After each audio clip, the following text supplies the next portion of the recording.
দেশে প্রতি কেজি ইলিশের সর্বোচ্চ দাম ৭০০ টাকা নির্ধারণ চেয়ে সংশ্লিষ্টদের আইনি নোটিশ পাঠানো হয়েছে। সুপ্রিম কোর্টের আইনজীবী খন্দকার হাসান শাহরিয়ার এই আইনি নোটিশ পাঠান। আজ রবিবার ডাকযোগে ও ইমেইলে সংশ্লিষ্টদের এই নোটিশ পাঠানো হয়েছে।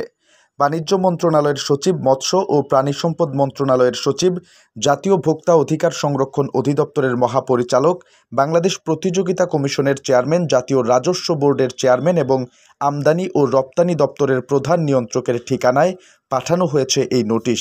নোটিশে আগামী 7 দিনের মধ্যে ইলিশের পাইকারি ও খুচরা বাজার মনিটরিং, সীমান্ত দিয়ে অবাধে পাচার রোধে কার্যকর পদক্ষেপ গ্রহণের আর্জি জানানো হয়েছে। এছাড়া সাগরের তাপমাত্রা বৃদ্ধি বা জলবায়ু পরিবর্তনের মতো বিষয়গুলোর বাস্তবতা মেনে ভারত ও বাংলাদেশ মিলিয়ে একটি অভিন্ন সময়ে বা কাছাকাছি সময়ে ইলিশ মাছ ধরার নিষেধাজ্ঞা বহাল রাখার বিষয়ে ভারতকে আনুষ্ঠানিক প্রস্তাব দেওয়ার দাবি জানানো হয়েছে। একই সঙ্গে ভবিষ্যতে যে কোনো দেশে ইলিশ রপ্তানির ক্ষেত্রে বাংলাদেশের বাজার মূল্যের চেয়ে কম দামে যেন রপ্তানি করা না হয় সে বিষয়টি নিশ্চিত করার কথাও বলা হয়েছে। অন্যথায় উচ্চ আদালতে রিট দায়ের করা হবে বলে উল্লেখ করা হয়েছে নোটিশে।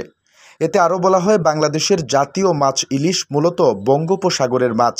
এটি বাংলাদেশ, ভারত, মিয়ানমার সহ বিশ্বের বিভিন্ন দেশে পাওয়া যায়।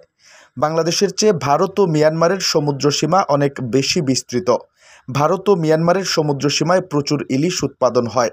এছাড়া ভারতের বিভিন্ন নদীতেও ইলিশ পাওয়া যায়।